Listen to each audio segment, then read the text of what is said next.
Bom dia, irmãos. Peço que você abra a sua Bíblia no livro de Juízes. Livro de Juízes, capítulo 1. Juízes, capítulo 1. Deixe aí aberto sua Bíblia, daqui a pouco nós vamos ler. E eu peço que você, se possível, deixe aberto durante todo o tempo aqui da nossa reflexão, porque nós vamos ler aos poucos, vamos voltar em algumas partes, então é importante que você mantenha a sua Bíblia aberta para que você vá acompanhando e faça mais sentido, ok? Então deixe aberto Juízes capítulo 1. Nós temos refletido nos últimos domingos sobre como o povo de Deus, a igreja, é chamado para ser santo, assim como Deus é santo. E nós temos sido desafiados a buscar crescer em santidade em todas as áreas da nossa vida. Por isso que a partir de hoje eu queria dar início a uma série de reflexões baseada no livro de Juízes. Esse é um livro que traz um conjunto de histórias bem tristes de Israel, sobre um dos momentos mais sombrios do povo de Deus. O livro de Juízes mostra como esse povo, a nação santa, um povo que foi salvo da escravidão do Egito, foi separado, santificado por Deus, para ser uma nação especial dentre todas as nações, e tinha um objetivo especial, que era apresentar o Deus verdadeiro para todas as nações à sua volta. Mostra como esse povo acabou se desviando da vontade de Deus e afundando de maneira progressiva no pecado. Ou seja, um povo se tornou cada vez menos santo. Se a gente fosse estruturar o livro de Juízes, a gente poderia apresentar dessa forma, onde a gente vê uma introdução dizendo como que tudo começou, como o desvio começou, e aí, em um momento da introdução, vai falar que a geração que vinha depois se tornava um pouco pior do que aquela que a antecedeu. E isso é refletido no próprio padrão de vida moral dos líderes, dos juízes que Deus vai levantando ao longo da história. Então, no início, nós temos alguns líderes que a gente pode olhar para a vida deles e falar assim: vamos seguir esse exemplo. Quando vai chegando no meio do livro, a gente olha e fala assim: tem umas coisas aqui que dá para a gente aprender, tem umas coisas aqui que é aprender o que não fazer. E quando chega no final, praticamente o que tem de bom na vida deles é assim: ele acreditou em Deus. E aí no final da história nós vemos um povo que está extremamente parecido, está tão corrompido pelo pecado, que está extremamente parecido com Sodoma e Gomorra. Dá até nojo de ler a história no final. Mas esse livro aqui foi escrito e foi preservado para nós hoje, para nos servir de alerta, nos mostrando como em cada momento, o que contribuiu para que a nação santa se tornasse quase como Sodoma e Gomorra. E eu espero que ao longo dessas reflexões, a gente consiga perceber como aquelas armadilhas que Israel caiu, ainda estão presentes na igreja, ou ao redor da igreja hoje, e a minha oração é para que o Senhor nos ajude a superar cada um desses obstáculos, armadilhas e tentações, para que nós sejamos um povo que cresce em santidade, que glorifica o nome dEle e apresenta o Deus verdadeiro a todas as pessoas que estão ao nosso redor. Amém? Então o nosso tema hoje, aqui nós vamos ver uma primeira parte da introdução, é uma geração pragmática. Existem vários fatores que contribuíram para o declínio da santidade de Israel. Hoje, olhando para o capítulo 1 e um pedacinho do capítulo 2, eu queria destacar um desses fatores, que é o chamado pragmatismo. Já ouviu essa palavra? Talvez para alguns essa seja uma palavra bem comum, para outros talvez não. Então deixa eu tentar resumir a ideia, o que é pragmatismo. Enquanto isso, você tenta se avaliar se você é uma pessoa pragmática. O nome em si não é tão importante, tá? Mas o significado dele e é simples de entender. E talvez você perceba que é uma pessoa pragmática e nem sabia disso. Hoje, quando se fala pragmatismo, aí por aí, existem dois tipos de sentido, um mais positivo e um mais negativo. O positivo, pragmático, aquela pessoa no sentido mais positivo, é aquela pessoa direta, aquela pessoa prática. Sabe aquela pessoa que o que precisa falar, ela vai lá e fala, ela não fica floreando, dando volta, tem que falar, ela vai lá, fala e pronto. Ou é uma pessoa que busca soluções que funcionam e que sejam práticas. Então é uma pessoa que não tenta inventar a roda, fazer um negócio mirabolante, é aquela pessoa que olha para o problema e fala assim: fazer o básico vai dar certo? Então faz o básico. Ele não fica inventando coisa. Ele vai lá e resolve. Funciona assim? Então está resolvido. Geralmente esse tipo de pessoa se denomina uma pessoa pragmática, uma pessoa prática. E em certa medida todos nós temos um pouco disso, né? Uns mais, outros menos, e tudo bem, não tem nenhum mal nesse lado do pragmatismo, mas não é sobre esse lado que eu queria pensar hoje. Existe um lado negativo, que é o chamado pragmatismo moral. Esse tipo de mentalidade é um pensamento que pergunta o que é o certo a fazer em cada situação. Então a pessoa precisa tomar uma decisão, ela está diante de um problema, ela precisa resolver, ela tem que escolher um caminho. Então ela pergunta o que é o certo a fazer? E a resposta é: o certo é aquilo que funciona, não importa como você fez para chegar lá. É aquilo que alcança os resultados que nós queríamos alcançar. Então, se alguém adota uma estratégia e consegue alcançar os resultados pretendidos, o pragmático vai dizer que essa pessoa fez aquilo que é certo. Ou seja, a pessoa está certa dependendo dos resultados que ela produziu e não do caminho que ela escolheu. Por exemplo, um empresário quer começar um negócio e quer que esse negócio cresça muito rápido. No período de um ano, ele quer que o negócio se expanda de maneira muito grande. E aí um amigo desse empresário diz assim: olha, para conseguir fazer isso, você vai precisar burlar um monte de lei e sonegar impostos, porque do jeito que a coisa está no nosso país hoje, se você quiser fazer direitinho, vai ser muito demorado, muito arriscado, então vai ser bem difícil. O que ele deve fazer nesse caso? Ele está diante de uma decisão importante. O que fazer? O pragmático, nesse sentido mais negativo, vai dizer: ó, siga o conselho do seu amigo, porque é isso que vai funcionar. Aí alguém vai comentar: ah, mas isso não é o certo. E a resposta vai ser: não, certo é aquilo que funciona. Ser honesto não vai funcionar, então esse não é o caminho certo. Então note, o pragmático não se importa em como você chegou até o seu objetivo. O que importa é que você chegou, funcionou. E geralmente tem uma justificativa bem intencionada. A pessoa vai dizer assim: ó, mas veja pelo lado bom, muitos empregos serão gerados, isso vai melhorar a economia da minha cidade, vai abençoar muita gente que está desempregada. Você já ouviu aquela frase assim: os fins justificam os meios? Esse é o pragmatismo moral. É sobre isso que a gente está falando.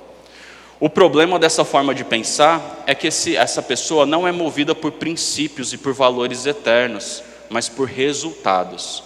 Os fins, onde eu quero chegar, justifica o caminho que eu vou escolher. Não importa como você chegou lá. Deu certo no final? Então, está tudo ok. Irmãos, vamos pensar o que acontece quando esse tipo de pensamento entra no contexto da igreja e da vida cristã. Imagina aí um casal que briga muito e ele resolve buscar aconselhamento. O casal chega para os seus líderes e diz: olha, sempre que a gente está junto, a gente acaba brigando. Como resolver esse problema? Qual é o caminho certo aqui? O pragmático vai dizer: separa. Sempre que está junto briga, então separa. E aí funciona. O casal para de brigar, agora eles estão em paz. Aí alguém vai comentar assim: ah, mas não é isso que a Bíblia diz? E a confrontação de pecados, o arrependimento, o perdão, a reconciliação?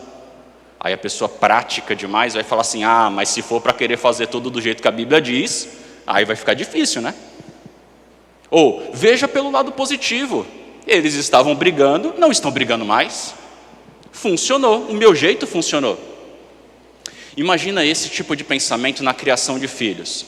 O pai manda o filho obedecer à ordem da mãe, mas o filho não quer, então ele se joga no chão, ele grita, ele dá um show, ele diz que odeia os pais, que vai fugir de casa e tal, ele não quer saber.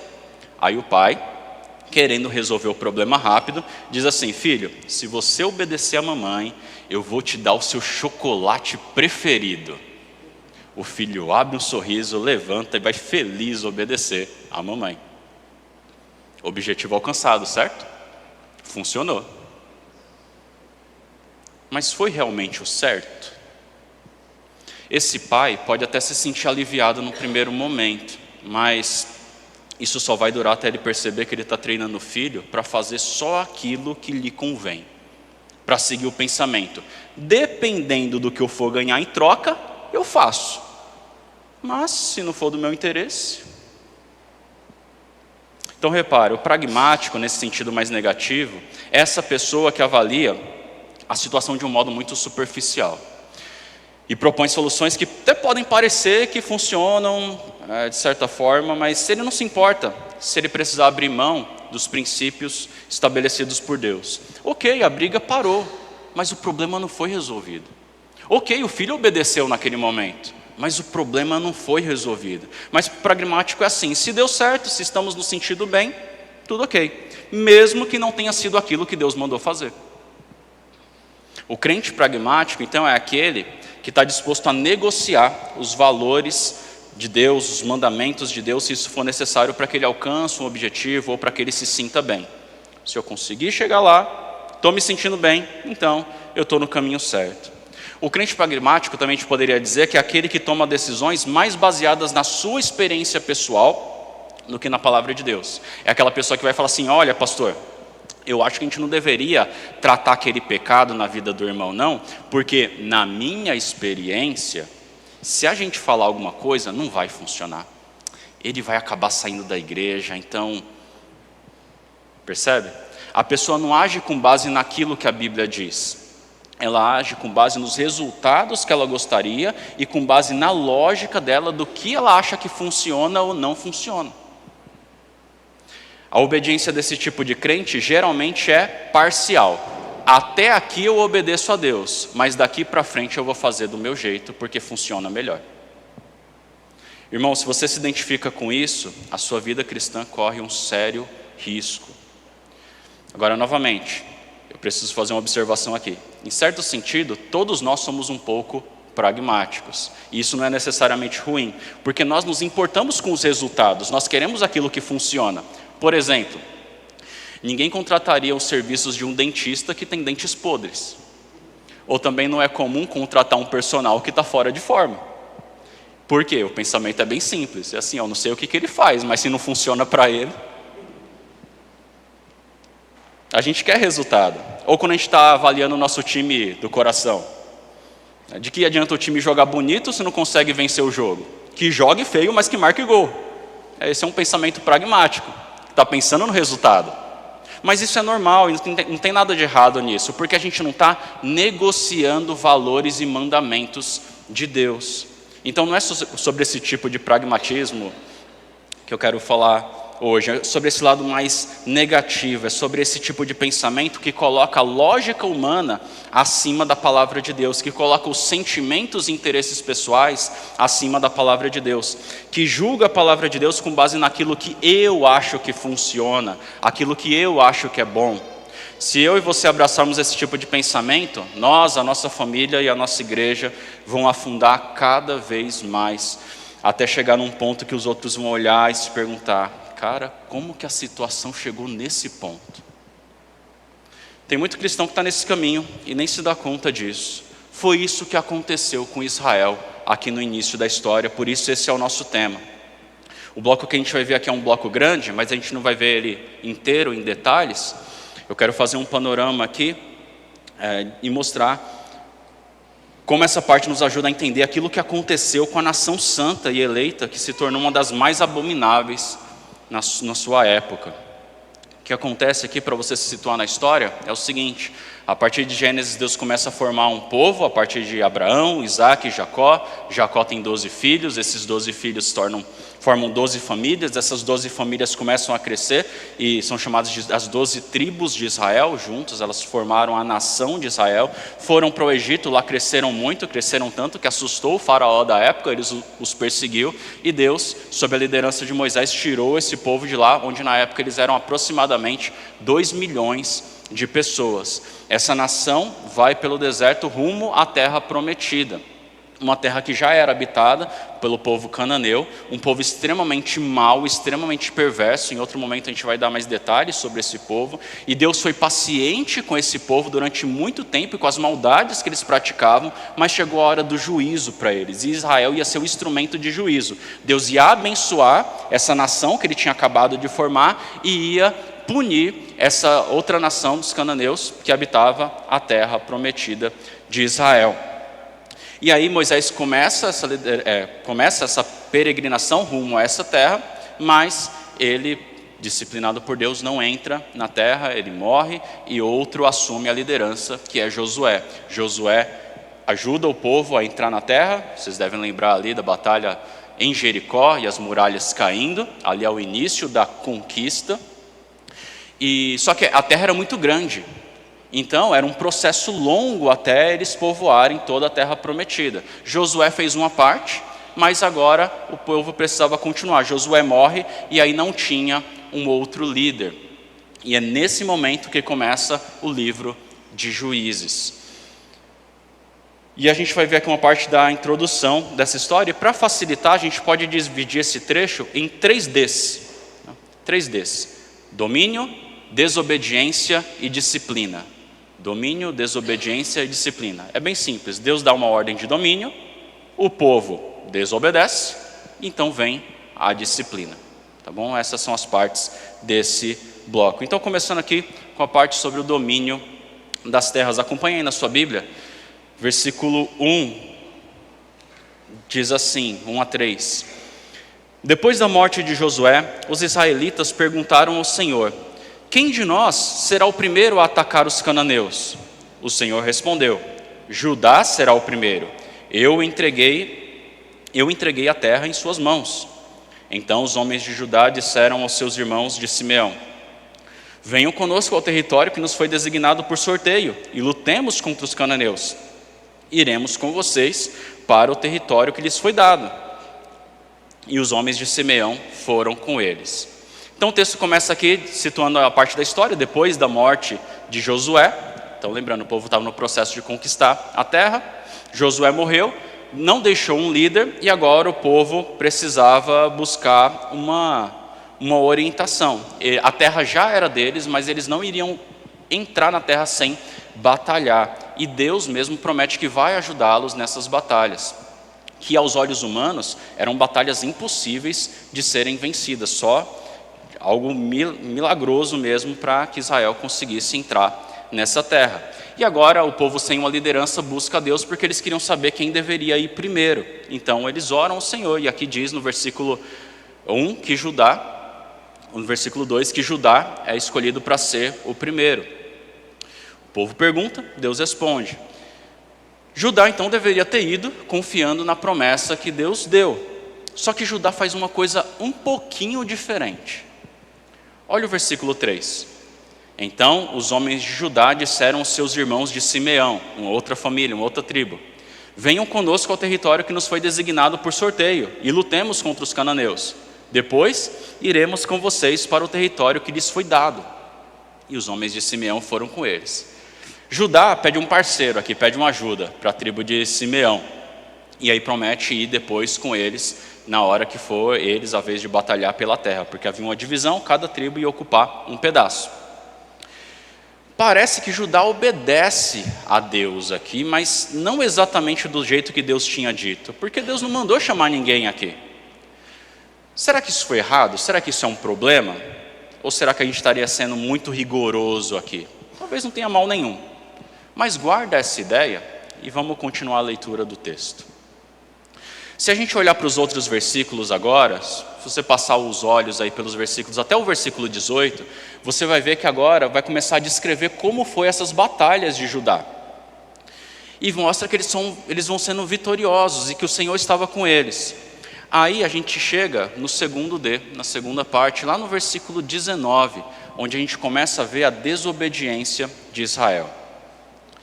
As tribos, além de vencerem as batalhas, precisavam expulsar aqueles moradores lá. Deus ordenou isso porque sabia que se aquele povo que zombava de Deus, que era extremamente mau, incrédulo, ficasse perto, Israel ia acabar sendo arrastado pelo pecado.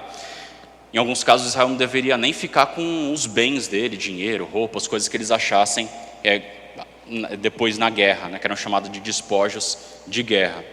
Mas a partir do versículo 19, a gente começa a ver essa ordem sendo quebrada. Olha o que o versículo diz. Esse versículo é bem importante para a gente.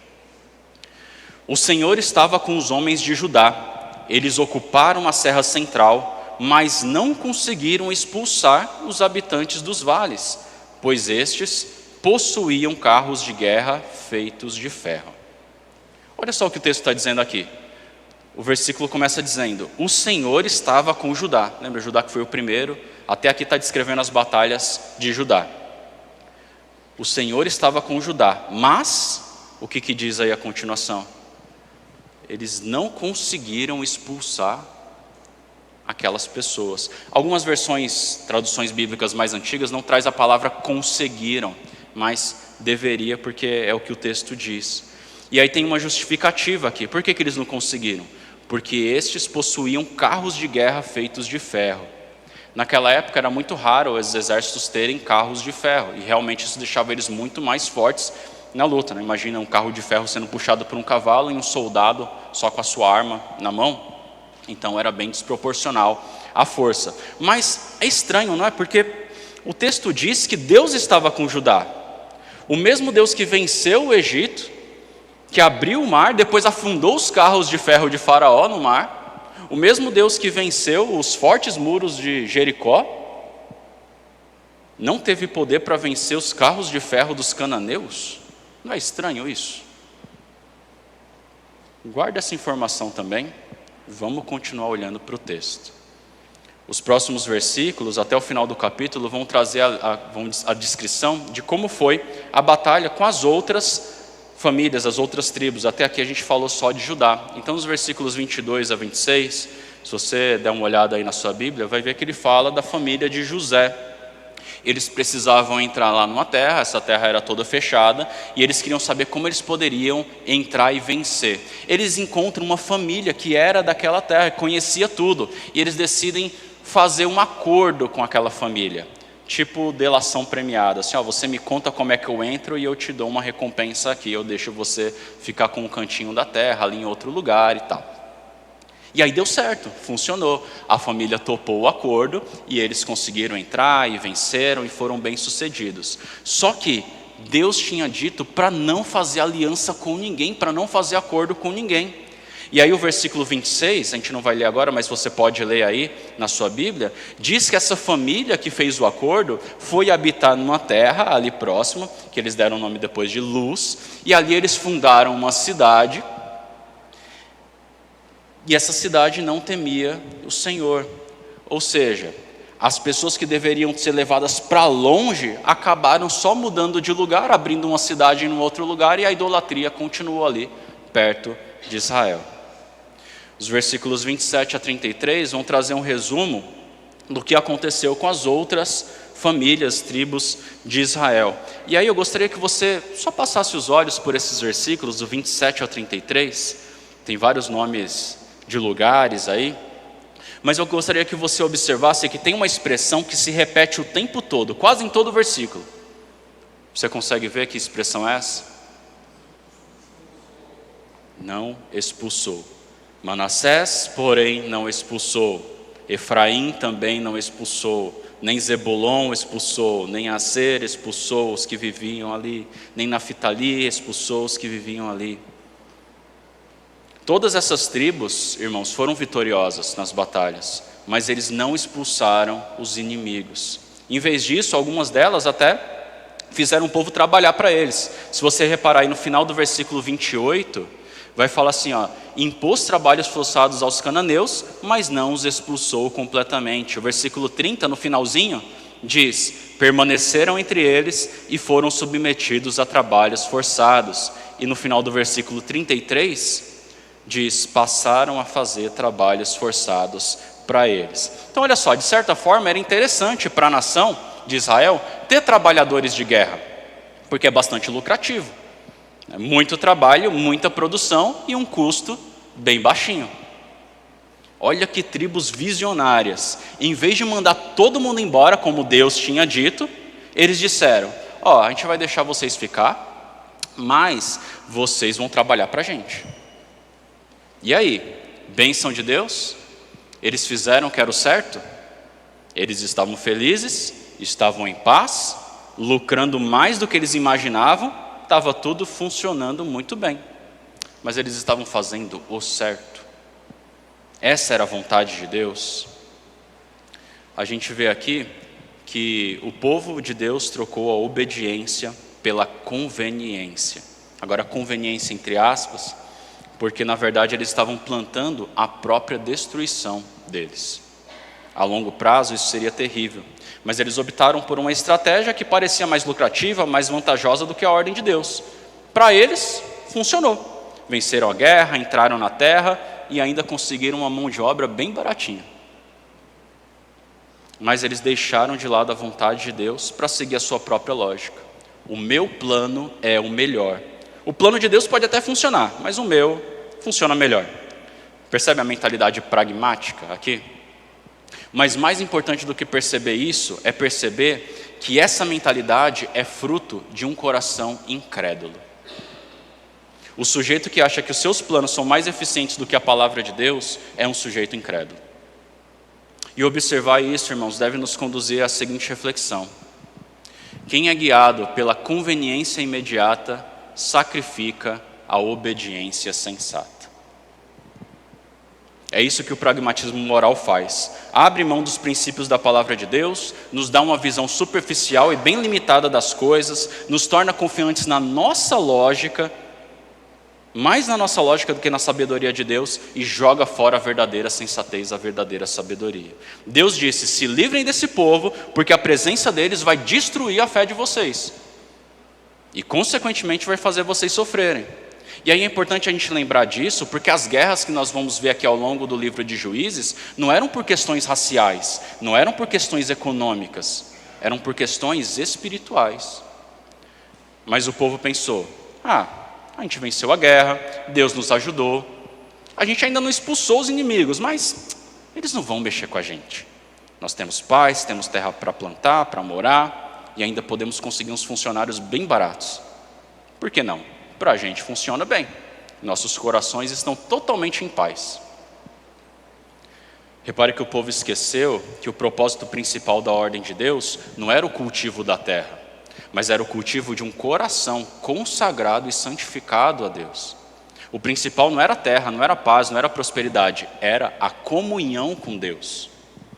Mas ou eles estavam dispostos a deixar isso de lado, ou eles esqueceram que essa era a prioridade, ou eles achavam que Deus estava errado, que Deus não sabe o que funciona. Quer ver como isso acontece entre o povo de Deus hoje? Outro dia eu ouvi a história de um pai de família que tinha um excelente emprego, ganhava muito bem. A família dele estava bem, a unidade entre a família, esposa, filhos, integrados na igreja, ele mesmo integrado na igreja, uma igreja muito boa, bíblica, tudo caminhando bem, e eles seguindo a vida, crescendo na caminhada com Deus. Um dia, meio que de forma inesperada, esse pai de família recebe um convite, uma proposta, para ir trabalhar numa outra empresa e ganhar 3 vezes mais do que aquilo que ele ganhava. Imagina aí, mês que vem você começa a ganhar 3 vezes mais do que aquilo que você já ganha hoje, está bem estabilizado e acostumado. É tentador, né? Mexe com a gente. Mexeu com esse senhor. E ele começou a pensar nas implicações. Não era algo tão fácil, não era simplesmente mudar de emprego. Ele teria que mudar de cidade, a vida toda ia mudar por causa desse novo emprego.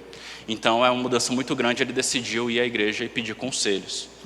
E pedindo conselhos, eles começaram a avaliar todas as implicações que essa mudança traria.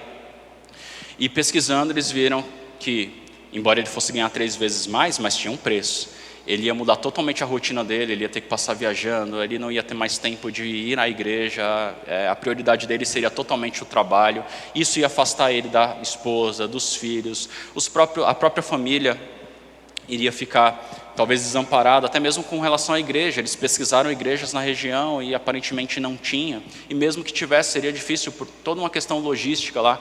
Enfim, depois de analisar muito, parece que o único ponto positivo mesmo era a questão financeira. De resto, ou era ruim ou era muito perigoso.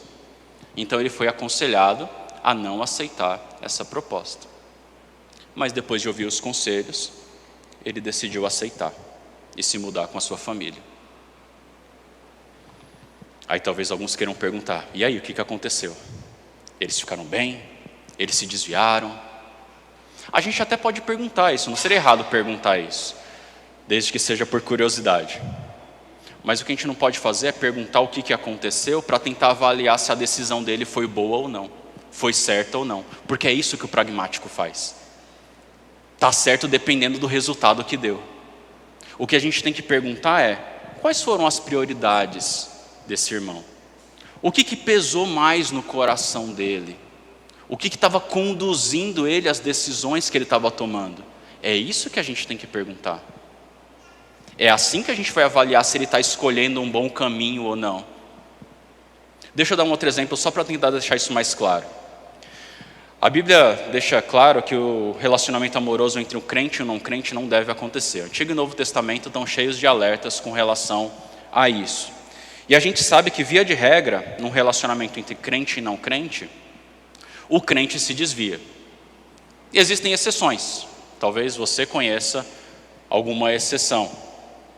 Mas, independente do resultado, se houve conversão do não crente, ou se aquele que era crente se desviou, a gente pode com muita tranquilidade dizer que a decisão de iniciar aquele relacionamento foi errado, foi contra a vontade de Deus. Porque o certo e o errado não dependem do resultado daquilo que aconteceu depois. Depende se nós estamos seguindo ou não os princípios da palavra de Deus. Se depois no final deu certo, graças a Deus, misericórdia de Deus. Mas isso não valida a decisão que foi tomada antes. Faz sentido isso? Irmãos, um problema comum no nosso coração é que, mesmo nós sabendo que nossa comunhão com Deus está em risco, a gente acha que vale a pena correr o risco. Nós começamos a negociar os princípios de Deus. Talvez haja um outro jeito aqui que funciona também, a gente pensa. Ou talvez a gente não acredite que Deus esteja certo. Esse foi o erro de Adão e Eva. E aí veja o que deu. Nós preferimos aquilo que funciona para nós, aquilo que parece ser mais conveniente no momento. Se eu me sinto bem, se atendeu a minha necessidade imediata, está tudo tranquilo. Ainda que não tenha sido aquilo que Deus mandou. Eu não vou pensar nos desdobramentos futuros. O que importa é que eu me sinto bem agora. Novamente, pragmatismo e incredulidade andam juntos. Se nós crêssemos na palavra de Deus, nós não pensaríamos assim. Porque a gente não ia querer fazer o que dá certo, segundo a nossa lógica ou a nossa experiência. Mas sim, o que Deus disse que é bom e é certo. Porque o certo não é aquilo que funciona para mim. O certo é aquilo que é bíblico. Vamos voltar aqui para o texto. Lembra do versículo 19? Diz aí: Deus estava com Judá. Porém, eles não fizeram o que o Senhor mandou. Foi uma obediência parcial. Eles obedeceram até certo ponto e de um ponto para frente eles fizeram do jeito deles. Só que aí sempre tem uma justificativa, para a gente fazer a coisa do nosso jeito. E a justificativa é que eles tinham carros de ferro. O Senhor estava com os homens de Judá, eles ocuparam a serra central, mas não conseguiram expulsar os habitantes dos vales, pois estes possuíam carros de guerra feitos de ferro. Novamente, desde quando isso aqui é um problema para Deus? A verdade é que o problema não estava em Deus. Ao que parece aqui, Judá não confiou no poder de Deus e ele preferiu agir segundo o seu bom senso. Veja bem, eles têm carros de ferro, aí é demais, não dá para enfrentar. Vamos mudar um pouquinho aqui aquilo que Deus disse? Um exército a pé vencer carros de ferro? Aí é difícil, Lembra dos espias que Moisés enviou para olhar a terra prometida? Eles têm gigantes. Eles têm muralhas que vão até o céu. Não dá, é impossível. Lógica humana sendo colocado acima da palavra de Deus. E essa costuma ser a nossa tendência diante de uma obediência parcial. A gente não diz: o problema foi a minha incredulidade. O problema de eu ter obedecido só até uma parte foi a minha cobiça. O problema foi o meu temor dos homens. Não, a gente diz: não dava, eu até queria, mas não foi possível. Se você estivesse na minha pele, você ia saber. Então pare de me julgar. A pergunta que a gente pode fazer quando olha aqui para o versículo 19 é: não conseguiram ou não quiseram? E aí o início do capítulo 2 ajuda a gente a entender melhor isso, para que não fique nenhuma dúvida. A gente chega no terceiro D, a disciplina divina. Vamos ler juntos aqui, versículo 1, diz assim, acompanha aí na sua Bíblia. O anjo do Senhor subiu de Gilgal a Boquim e disse: tirei vocês do Egito e os trouxe para a terra que prometi com juramento que daria aos seus antepassados. Eu disse: jamais quebrarei a minha aliança com vocês, e vocês não farão acordo com o povo dessa terra, mas demolirão seus altares. Por que vocês não me obedeceram? Versículo 3. Portanto, agora lhes digo que não os expulsarei da presença de vocês. Eles serão seus adversários, e os deuses deles serão uma armadilha para vocês. Versículo 4. Quando o anjo do Senhor acabou de falar a todos os israelitas, o povo chorou em alta voz, e ao lugar chamaram Boquim. Boquim significa aqueles que choram. E ali ofereceram sacrifícios ao Senhor. Aqui Deus entra na jogada e fala, e Ele relembra a sua aliança e exorta o povo. Eu salvei vocês, eu fiz uma aliança com vocês, eu nunca fui infiel, mas mesmo assim, vocês foram infiéis, vocês me desobedeceram. Então repare, não havia justificativa para não ter expulsado os povos inimigos. A gente consegue concluir então que esse não quiseram do versículo 19, na verdade, esse não conseguiram, na verdade é um não quiseram. Não quiseram porque não creram na palavra de Deus e preferiram seguir sua própria lógica, não agiram por fé. Deus estava dizendo: eu estive com vocês o tempo todo, eu nunca fui infiel às minhas promessas, mas vocês deliberadamente me desobedeceram. Quando a gente lê só o capítulo 1, parece que a gente está lendo bons motivos de por que Israel fez as coisas do jeito que eles fizeram. Mas quando a gente começa o capítulo 2, a gente vê a avaliação que Deus faz, e a gente percebe que esses bons motivos, na verdade, para Deus não passam de desculpas, de incredulidade. O povo dizia: ah, Senhor, mas eles tinham carros de ferro. Ah, Senhor, mas eles eram mais fortes do que nós. Ah, Senhor, mas a gente pôs eles para trabalhar para nós. O povo decidiu seguir sua própria lógica, seus próprios interesses. Foram gananciosos, incrédulos, negligenciaram a comunhão com Deus. Irmãos, uma coisa que nós precisamos lembrar aqui quando a gente olha para esse povo é que nós não somos tão diferentes deles. O nosso coração precisa da mesma graça que aquelas pessoas precisavam. E às vezes a gente faz algo muito parecido com o que eles fizeram aqui. Ah, Senhor, mas eu não consigo fugir da imoralidade sexual, da pornografia. Ah, mas eu não consigo perdoar. Mas eu não consigo exortar. Mas eu não consigo falar a verdade. Ah, não, aí é difícil, amar aquela pessoa não dá. Pregar o evangelho, não consigo. É verdade que só força de vontade, só querer decidir não é suficiente. A gente precisa da graça e do poder de Deus nos ajudando, porque só na nossa força a gente não consegue mesmo. Mas o que Deus diz na sua palavra é justamente que Ele está conosco todos os dias até o fim dos tempos. O apóstolo Pedro disse que Deus nos deu tudo aquilo que nós precisamos para viver a vida piedosa e santa que Deus quer que nós vivamos. Ou seja, aquilo que Deus ordena, Ele mesmo capacita. Então, em vez de dizer eu não consigo, talvez nós deveríamos dizer: Deus está comigo, mas eu não quero. Eu sei que Deus me concede graça e poder para viver a vontade dEle, mas eu não quero. Ou talvez dizer: mas eu não creio que a vontade de Deus seja a melhor. Deus disse que se comêssemos da fruta, morreríamos. Mas não sei se é bem assim. Acho que pode ter um outro jeito aqui que funciona melhor. Rebeldia, incredulidade, lógica humana acima da palavra de Deus. Por que isso acontece? Por que constantemente os desejos maus, o pecado, as coisas do mundo falam mais altos que a palavra de Deus? Por que a gente não abandona de uma vez por todas o pecado e a gente passa a viver para Deus integralmente e não em obediências parciais? Por que a incredulidade de tempos em tempos vence e a gente prefere dar o nosso jeito? Um pastor chamado Tim Keller fala o seguinte, que aos olhos de Deus, qualquer fracasso em obedecer é um fracasso em lembrar.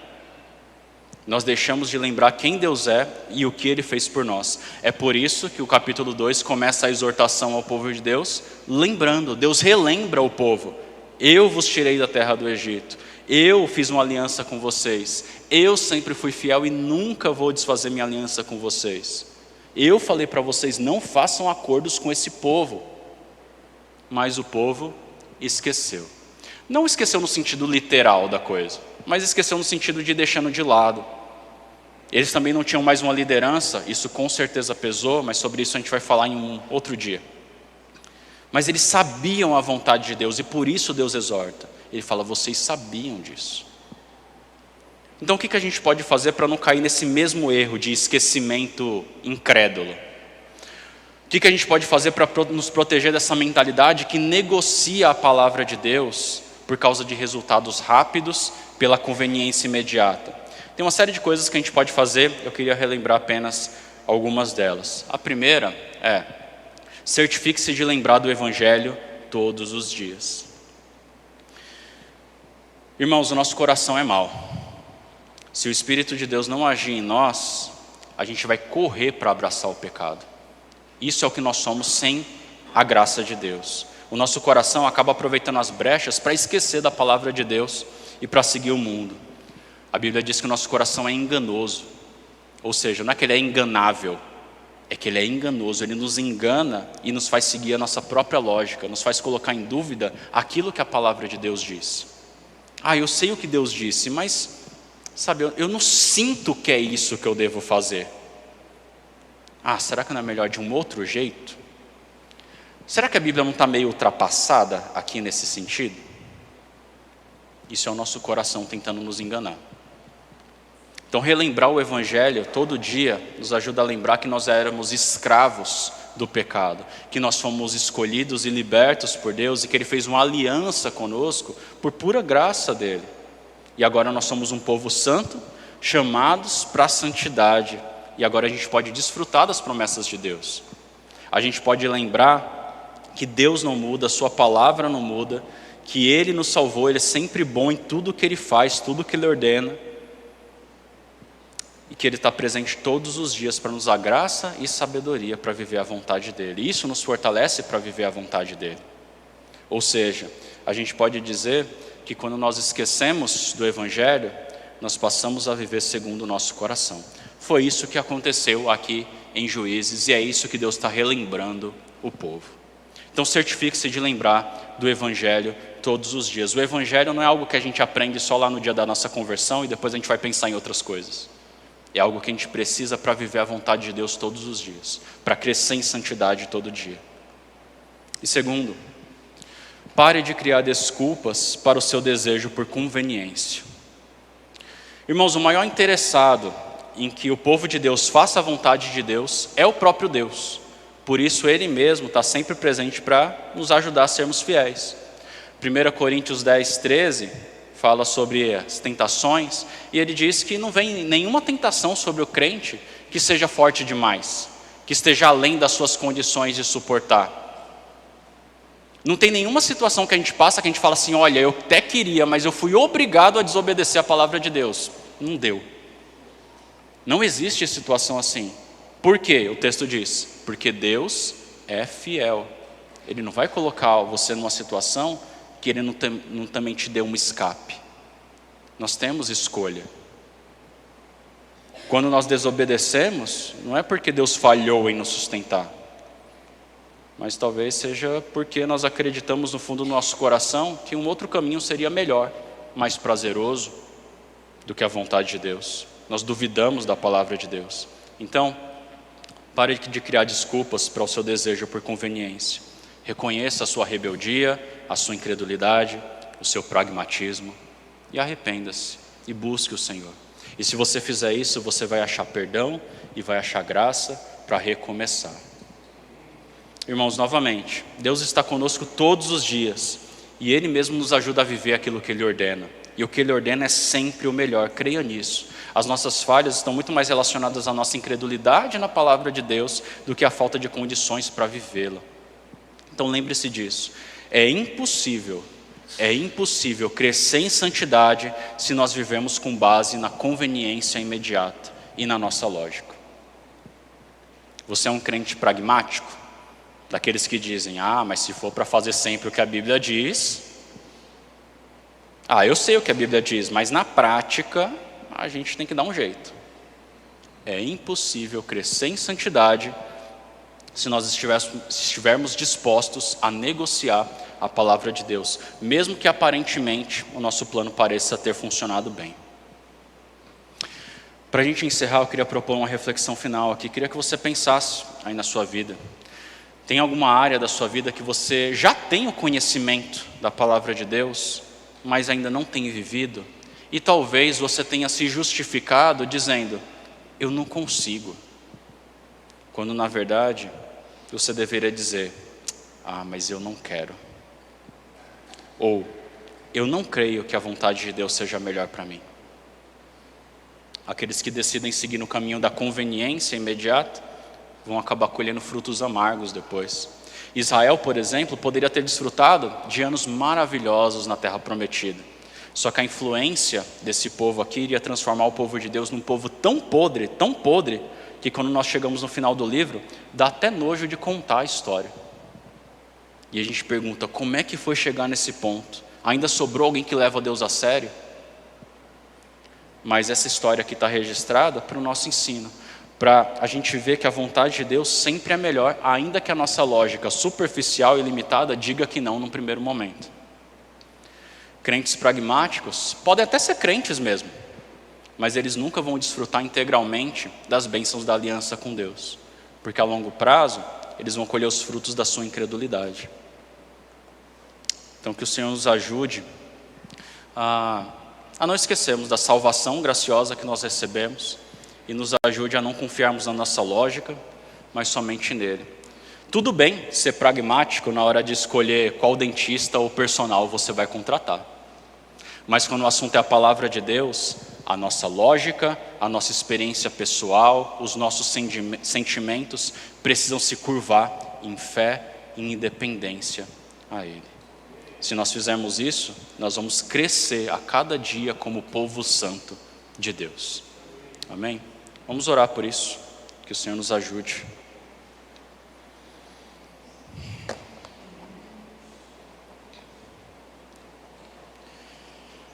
Senhor Deus,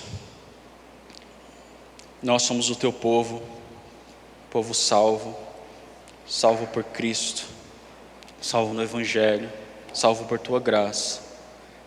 E queremos, Senhor, viver de maneira digna dessa salvação. Queremos cumprir o chamado de ser um povo santo e de espalhar a Tua glória nesse mundo.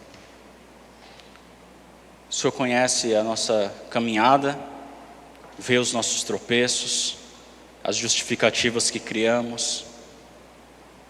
Senhor, não nos permita confiar no nosso coração, confiar na nossa lógica, confiar na nossa experiência, confiar em conselhos que vão contra a Tua palavra. Nos ajuda a olharmos para o Senhor, a lembrarmos de quem é o Senhor. Nos ajuda a crermos verdadeiramente. Senhor, nos ajuda na nossa falta de fé. E glorifica o Teu nome na nossa vida, na nossa família, na nossa igreja. Em nome de Jesus nós oramos. Amém. Deus abençoe, irmãos. Amém.